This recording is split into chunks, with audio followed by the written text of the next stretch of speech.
Presented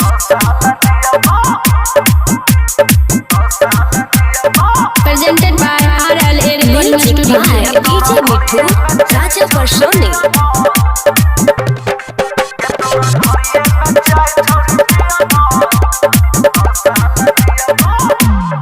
गे तोरा ढोरी में चाय हम पियबो हमें 100 साल जियबो। गे तोरा ढोरी में चाय हम पियबो छौरी 100 साल जियबो। जवानी के गर्मी से चाय बना गे ज्यादा न छौरी तू नखरा देखा गे। बाकी ढोरिए में चाय हम पियबो तबे 100 साल जियबो। गे तोरा ढोरिए में चाय छौरी पियबो तबे 100 साल जियबो।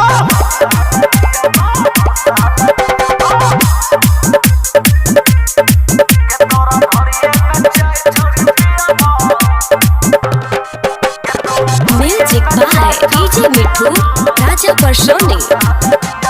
सगरो बाजार में तोहरे तना मगे कितना हो तोहर चाय के दाम गे।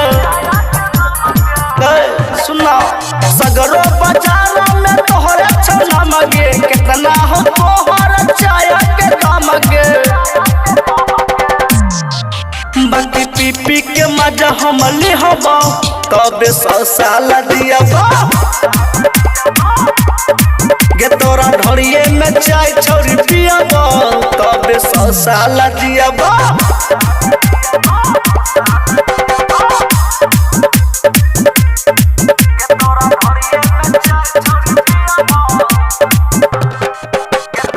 Music by DJ Mithu, Raja Personi.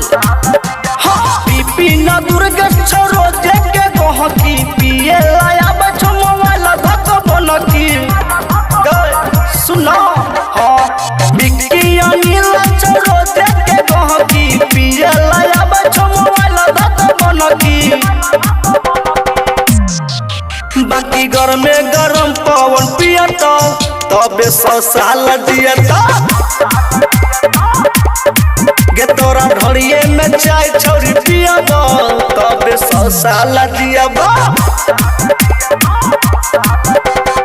Presented by RLA Recording Studio.